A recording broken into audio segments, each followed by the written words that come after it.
Clara's wagon wheels ground into the loose dust of the plains, the sound muffled beneath the wind that carried grit across the open land.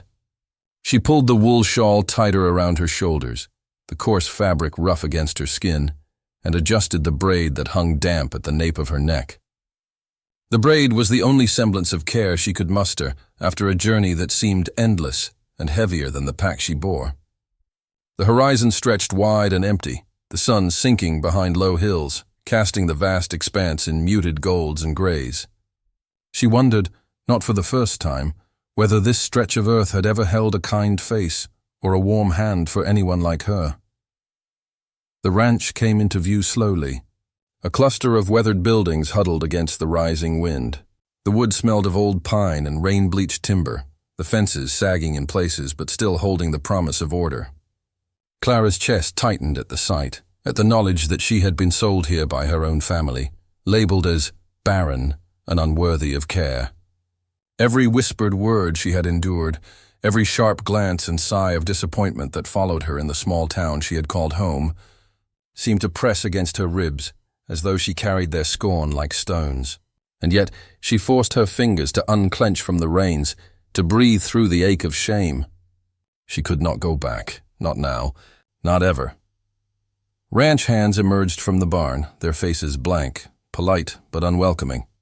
One nodded, a lift of the hat, the others busying themselves with hay and feed.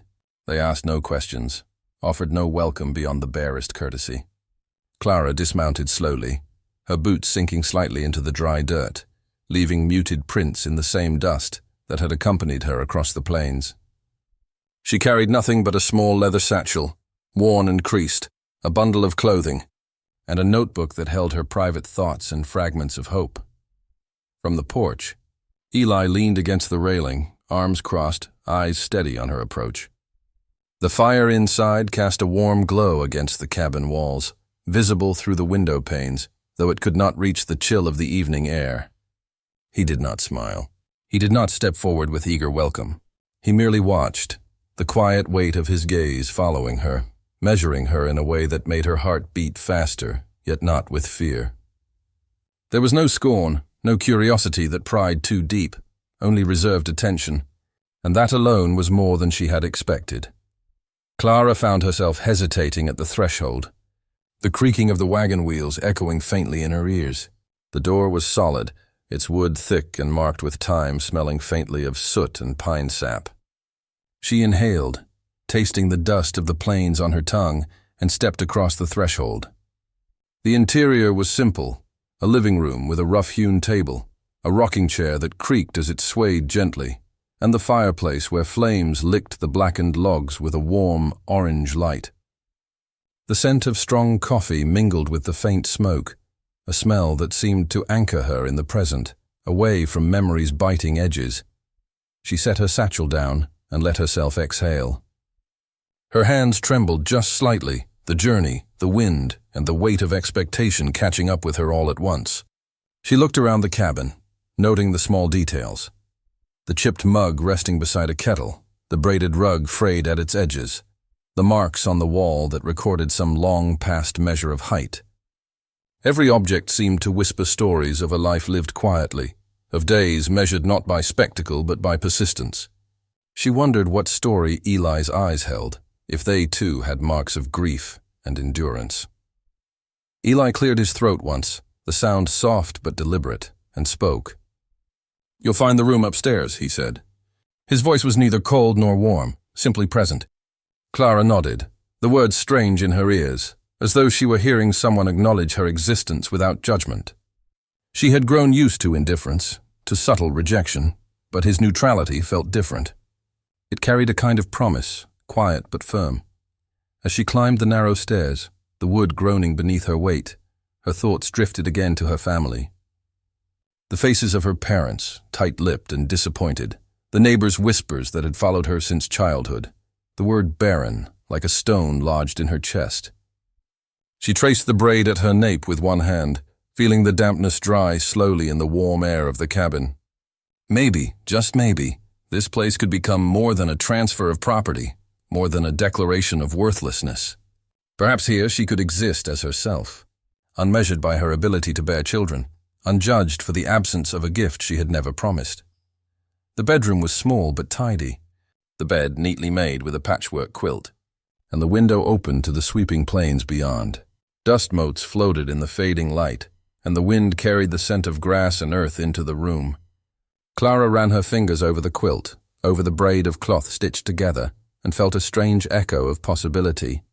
The world outside remained vast and lonely, yet the walls of the cabin held a quiet sanctuary, a chance to rebuild something she had thought lost.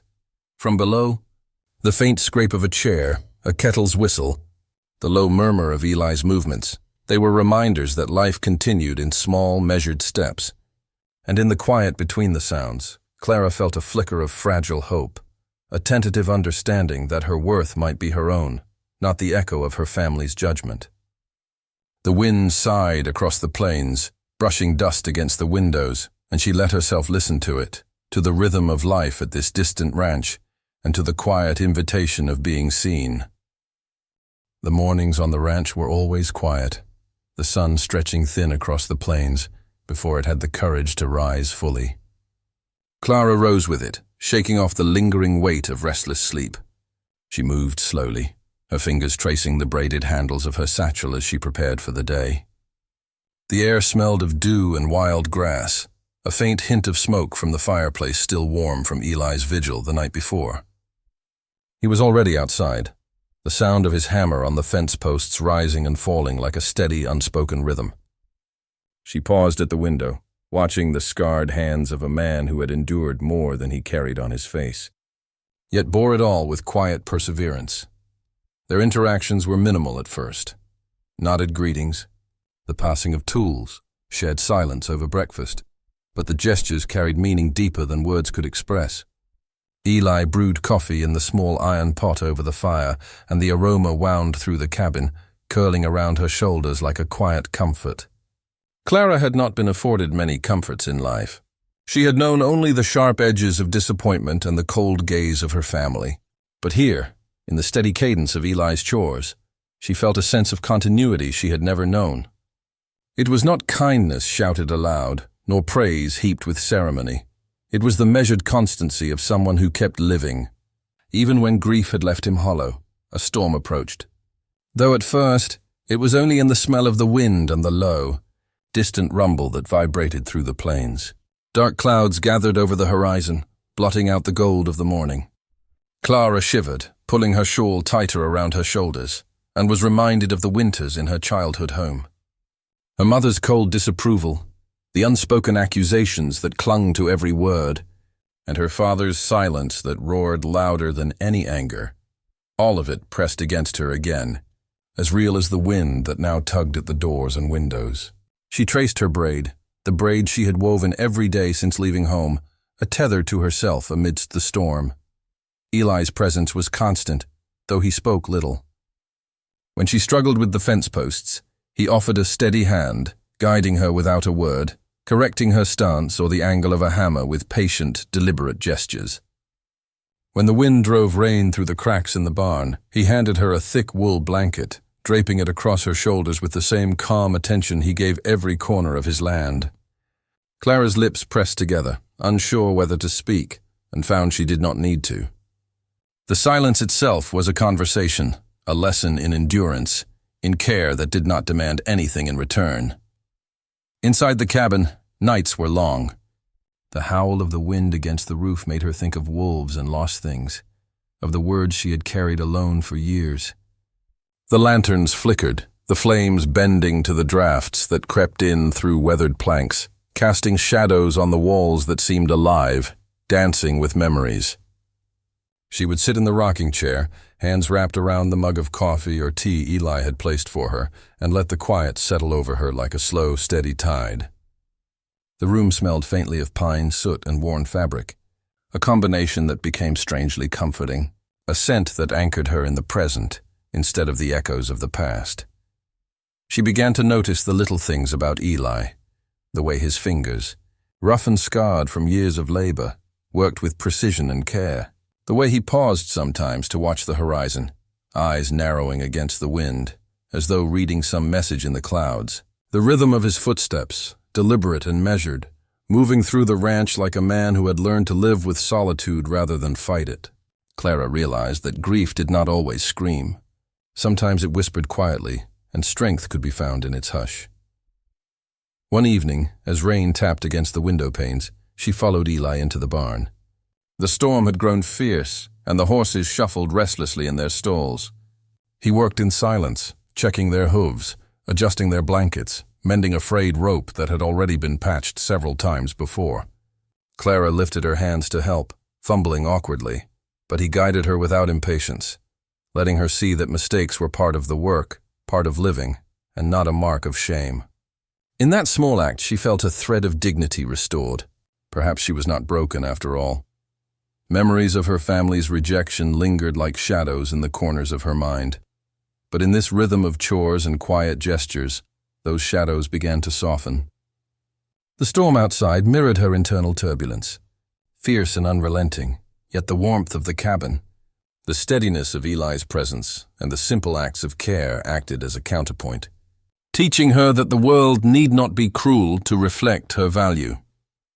She could exist in its vastness and still matter. By the time night settled fully, rain lashing against the roof and lightning illuminating the plains in harsh flashes, Clara felt an unfamiliar sense of calm. She had lived in fear of indifference for so long that she had forgotten the power of quiet attention. Eli did not speak of her past, nor did he offer hollow reassurances.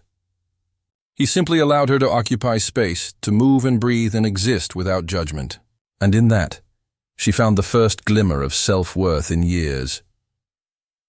The wind's howl softened to a steady murmur as she climbed the stairs to her room, the braid at her nape slightly damp with the sweat of work and the rain that seeped through cracks in the barn.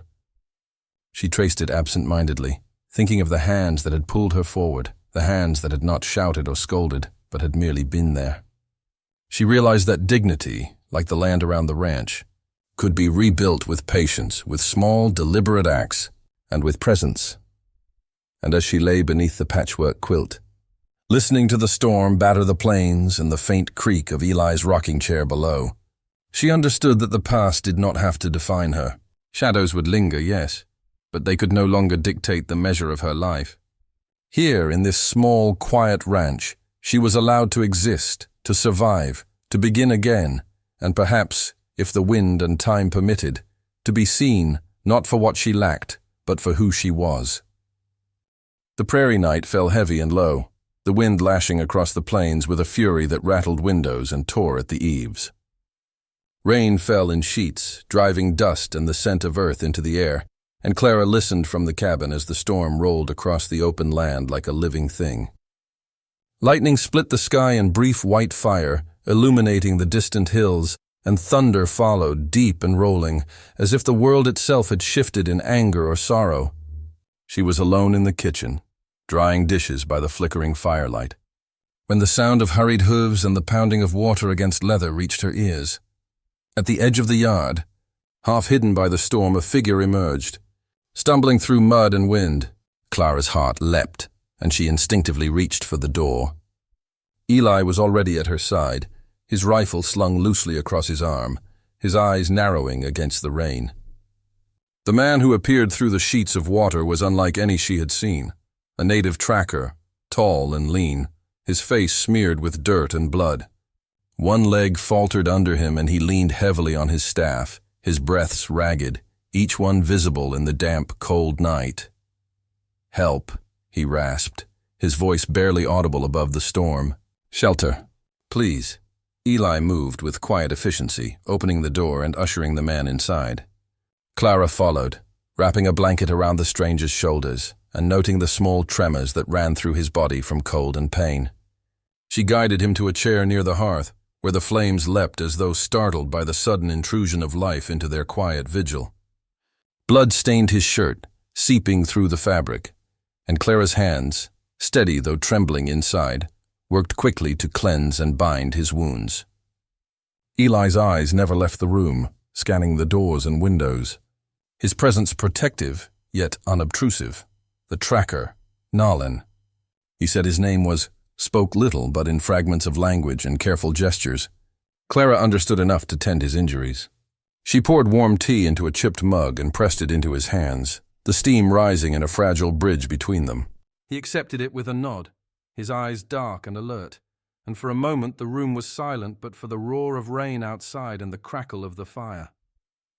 Clara hesitated, unsure of what to say. She had spent her life speaking carefully, each word weighed and measured, often met with the judgment of others. Yet here, the simple act of tending to another's pain felt both natural and urgent. "You'll be all right," she whispered, though she did not know if it was true. "The storm, it will pass." Nalin's gaze met hers for a fleeting second, sharp and wary, yet carrying a gratitude that needed no words. He gestured toward the wound on his shoulder, and then toward the plains beyond the window.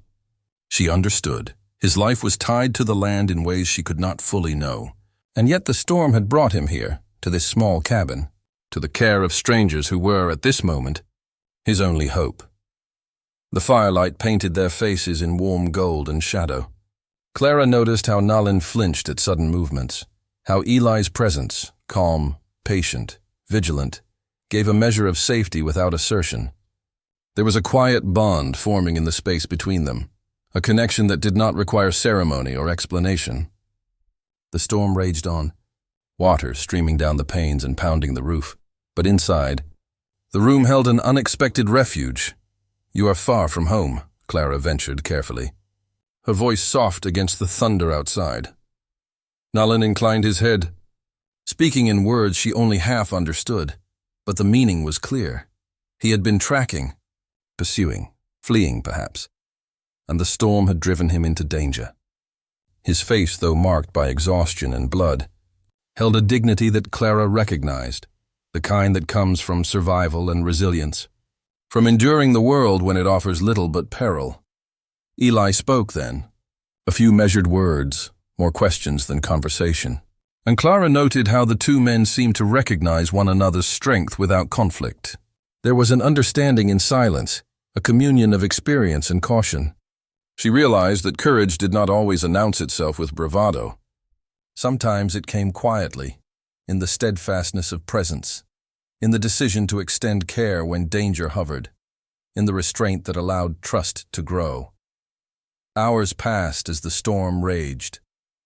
Clara tended Nalin's wounds, dabbing cloths with warm water, bandaging cuts and offering tea when he could drink. She began to feel a shift within herself, a sense that the world could extend its reach beyond the narrow grief she had carried.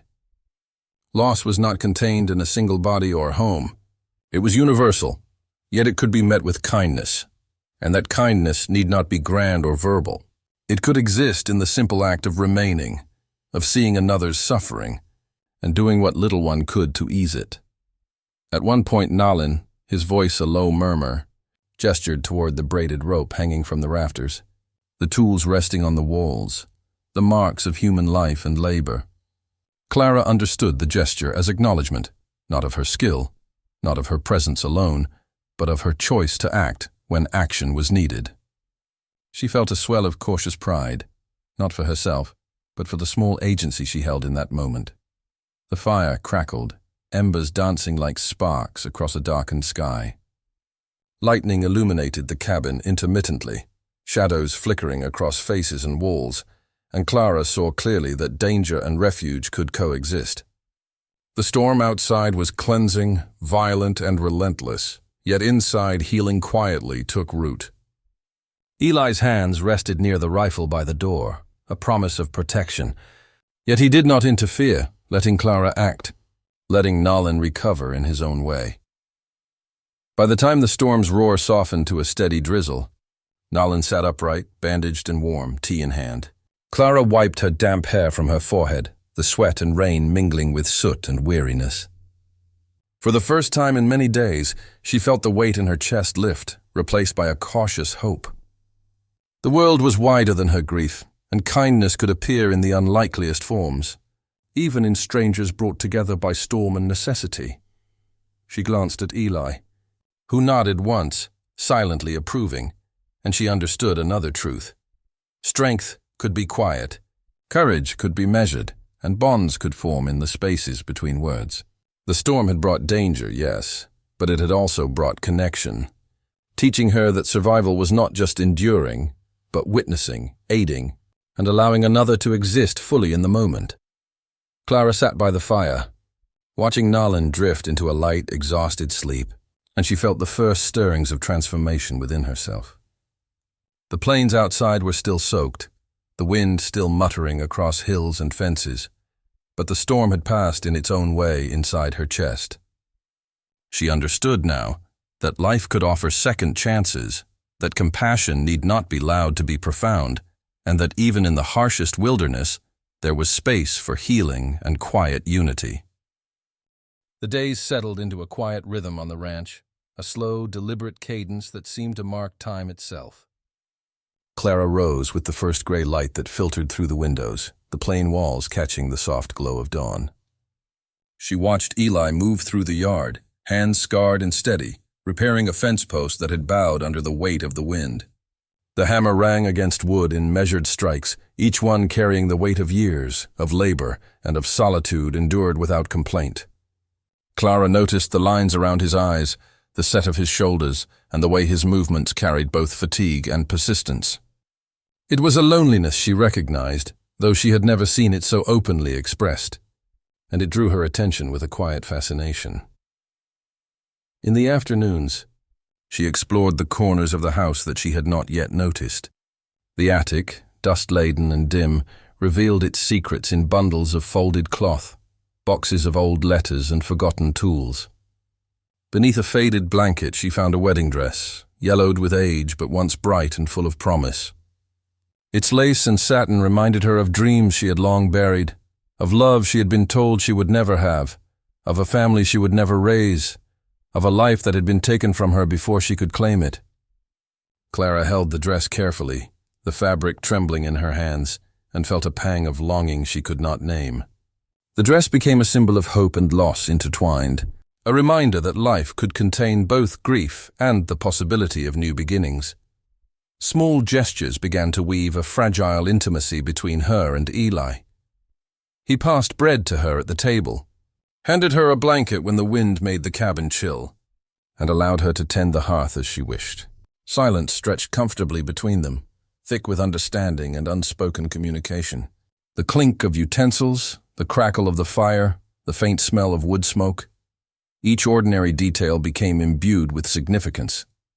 Clara realized that these small acts, simple and unassuming, held a weight far greater than any grand declaration of feeling.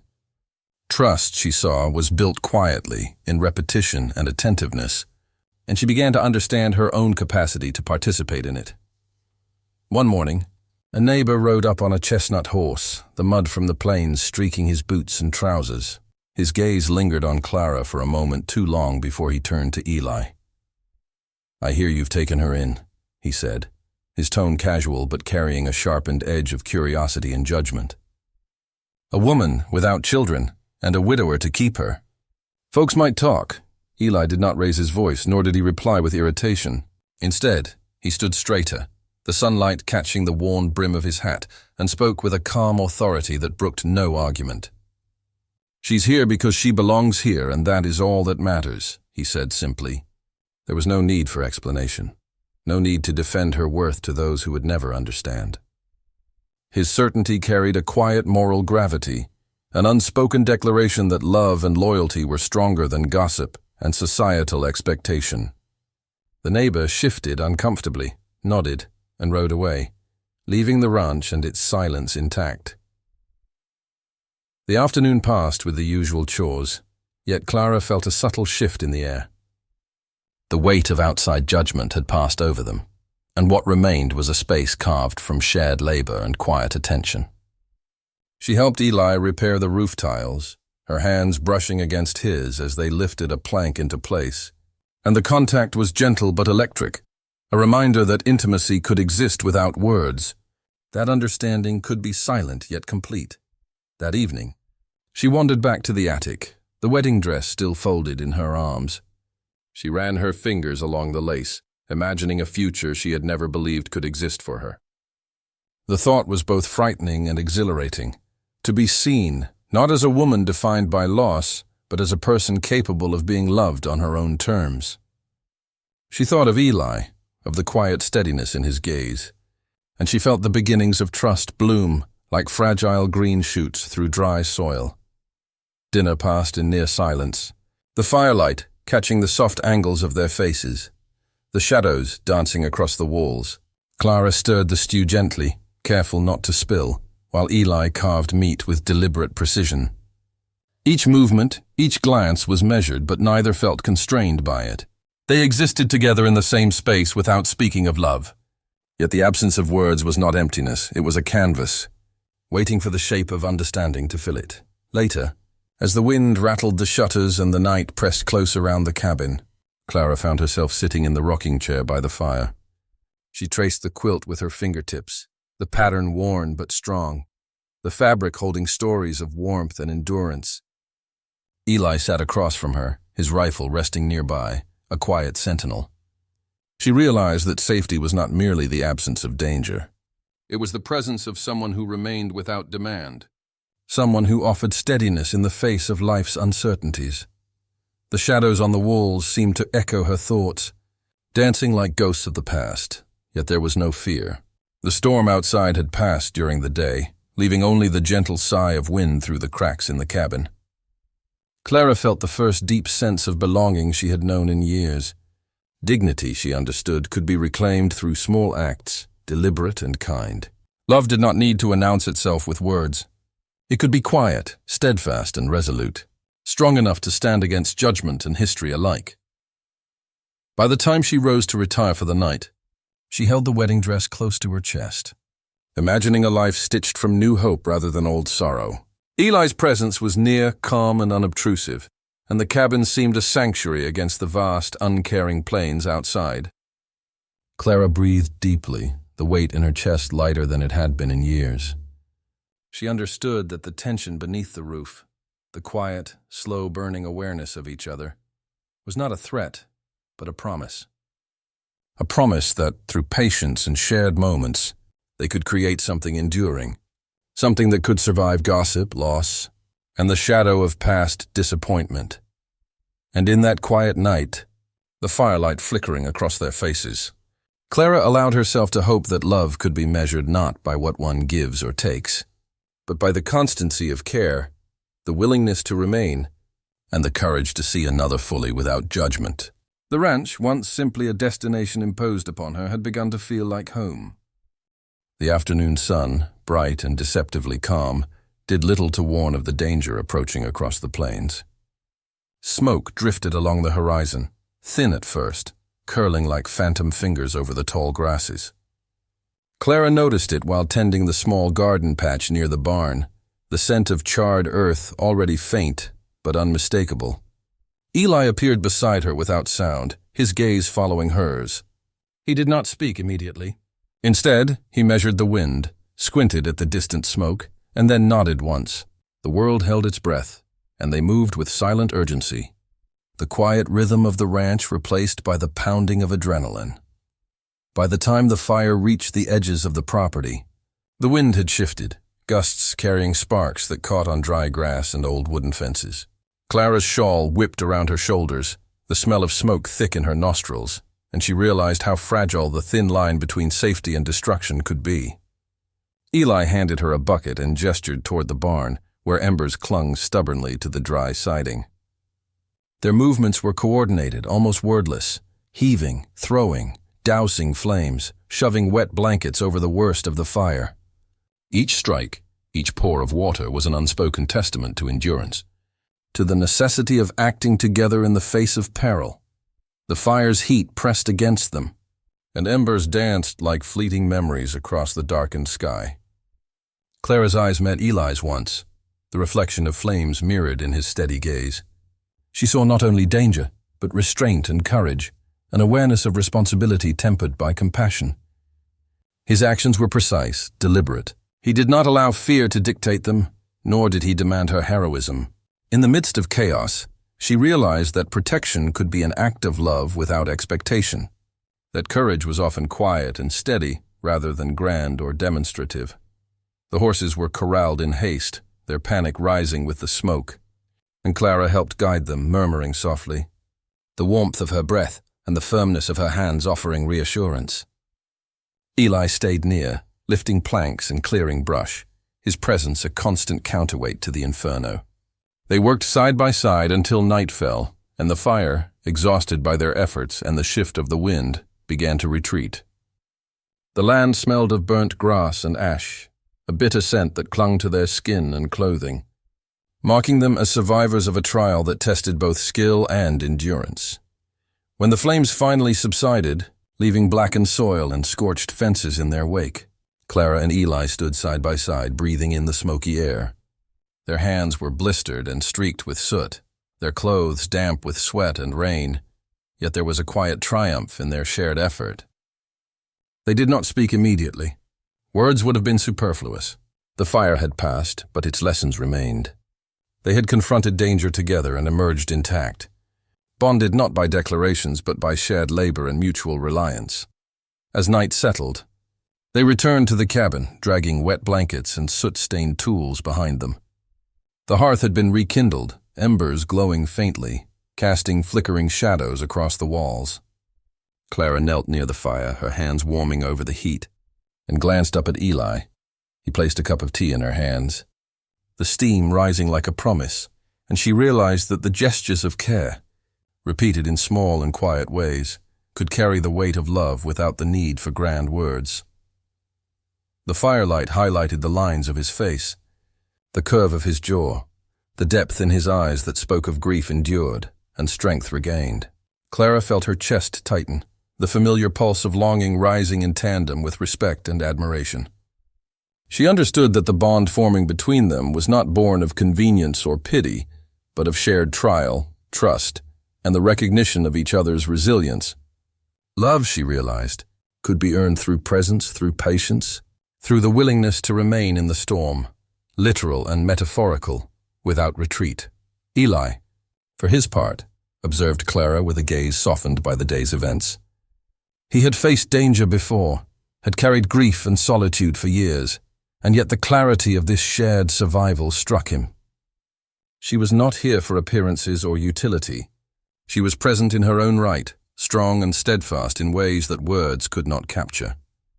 And for the first time since the loss of his wife, he understood that he could love again, not for expectation, not for society's measure of worth, but for the soul of the woman before him, for the quiet courage that had revealed itself in fire and smoke and mud-streaked plains. Late into the night, they remained near the dying embers of the hearth, the wind now softened to a distant sigh. Clara traced the patchwork quilt over her knees, the fabric warm beneath her fingers, and let her gaze linger on Eli. The firelight reflected in his eyes, a gentle warmth illuminating the depth of his thought. Neither spoke of the feelings that had arisen, yet the acknowledgement passed between them without language. It was gentle, irrevocable, and yet unspoken, a recognition of connection forged in the crucible of trial. Outside, the plains were quiet once more, the scent of smoke lingering faintly, mingling with the earthy aroma of rain-soaked grass. The embers in the hearth crackled softly, like whispered confirmations that survival, courage, and love could coexist, quietly, without spectacle. Clara realized that past fears and shame, once burned into the fibers of her being, had been tempered and softened by the day's trials. She had witnessed a strength that was both protective and patient, and she understood that she could allow herself to be loved in return. Eli placed his hand lightly on the edge of the table, near hers, not touching but close enough that the nearness alone spoke volumes. Clara's eyes met his, and for a heartbeat, time itself seemed to slow. The prairie night, the blackened fields, the lingering scent of fire, all of it fell away to a shared moment of understanding. In that silence, they acknowledged the truth of their bond. Trust built in danger, love nurtured in quiet devotion, and a connection deeper than any spoken word could convey. The fire between them had not been destructive alone. It had been transformative. It had burned away hesitation, uncertainty, and the residue of past disappointments. In its place remained courage, respect, and the first tentative blooms of love. Clara and Eli, sitting near the hearth in the quiet after the storm, understood that what had passed was more than survival. It was the forging of something lasting. A bond capable of withstanding both fire and shadow. Weeks had passed since the prairie fire, and the ranch had returned to its quiet rhythm. The smoke-stained fences repaired, the scorched soil tilled and resting under the warmth of spring sunlight. Clara moved among the familiar corners of the cabin with a sense of ease she had never known. The scent of pine and coffee greeted her each morning. The creak of the rocking chair no longer a reminder of loneliness, but of presence. She had come to understand that life could offer second chances, that dignity could be reclaimed in acts of patience, care, and quiet attention. It was during a late afternoon, the sun dipping low and casting long shadows across the yard, that news arrived. A neighbor rode slowly, his horse kicking up dust, carrying word that Clara's family had suffered misfortune. Whispers had begun to travel through town, stories of loss intertwined with murmurs of past cruelty and neglect. Clara felt the familiar ache of old shame stir, but when she turned to Eli, she found only calm in his gaze. He did not offer gloating or satisfaction. His eyes held a quiet certainty, a moral balance that she had learned to trust. She listened as the neighbor recounted the events, each detail seemingly designed to provoke pity or vindication, yet Clara remained silent. She thought of the years she had carried the burden of their judgment, the whispered words, the cold refusals, and the sense of inadequacy pressed upon her. And yet now, standing on the warm earth of the ranch, she understood that her worth was not measured by their cruelty. It was measured by the life she had built, the trust she had earned, and the connection she had fostered with Eli and those who respected her presence. Later that evening, Nalin arrived, his horse guided carefully along the damp trail. The tracker's arrival carried a weight of ceremony in its simplicity, a quiet acknowledgement of respect and cultural bond. He handed Clara a small token, a woven charm, intricate and delicate, a symbol of acknowledgement and peace from his people. She accepted it with reverence, the gesture bridging worlds, histories, and trials endured. Nalin spoke little, but his presence affirmed the idea that honor and respect could transcend past wrongs and cultural divides. The plains stretched vast and quiet beyond them, and Clara felt the interconnectedness of all the lives she had touched and been touched by in return. Eli observed the exchange from the cabin doorway, rifle resting against the frame, yet his posture relaxed, confident in the security they had cultivated together. He did not speak of his own grief or past loss. He allowed the moment to exist unadorned, a testament to the kind of strength that did not demand recognition. Clara noted the steadiness in him, the same steadfastness that had seen her through storms, fire, and nights of introspection. In that quiet recognition, she felt a new sense of agency, a sense that she could exist fully, unmeasured by expectation or past rejection. As twilight deepened, Clara and Eli prepared to ride. The horse's hooves kicked up clouds of dust that glimmered gold in the last rays of the sun. Clara mounted beside Eli, her heart light with a freedom she had not known before, the weight of old judgments left behind on the cabin floor. She glanced at Eli, who guided the horse forward with gentle assurance, and felt the steady rhythm of the plains beneath them. Every sound, the creak of saddle leather, the rustle of grass, the distant call of birds settling for the night, spoke of life reclaimed, of moments shaped by choice rather than circumstance. They rode in silence, a comfortable quiet that required no speech, the wind brushing against Clara's face and the braid at her nape fluttering like a flag of independence and resilience. She reflected on the journey that had brought her here, the betrayal of her family, the label of inadequacy she had carried, the years of solitude that had hardened her spirit. Each trial had taught her endurance, yet it was the quiet acts of care, Eli's steady gaze, his hands guiding her in labor, the small gestures of warmth that had reshaped her understanding of trust, worth and love. The horizon stretched endlessly, a sea of gold and green under the vast evening sky. Clara felt a serenity that had been absent for most of her life, a knowledge that the past could no longer dictate the measure of her existence. She had found a place where she was valued wholly, where her presence mattered beyond the crude calculations of utility or fertility, where dignity and love were not conditions but givens earned through patience, courage, and shared effort. As the dust swirled around them, catching the sun in fleeting sparks, Clara allowed herself to lean slightly against Eli, a gesture of intimacy without words, a silent acknowledgement of the bond that had grown between them. He adjusted the reins gently, not drawing attention to the touch, but allowing it to exist as a quiet affirmation of connection. In that movement, she felt the weight of years lift, replaced by a trust and affection that required neither explanation nor justification. The prairie air was cool now, carrying the faint scent of rain that had fallen days before, mingling with the dry warmth of the soil and the lingering smoke of the fire months past. Clara breathed deeply, savoring the clarity of purpose and belonging that had finally arrived. She realized that the trials she had endured, betrayal, loneliness, the whispers of judgment, had not diminished her.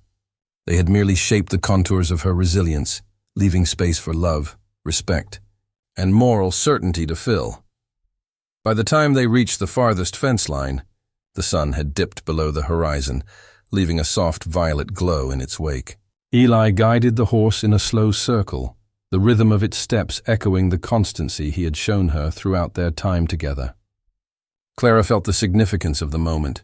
The plains stretched open, vast and untamed, yet she was no longer adrift within them.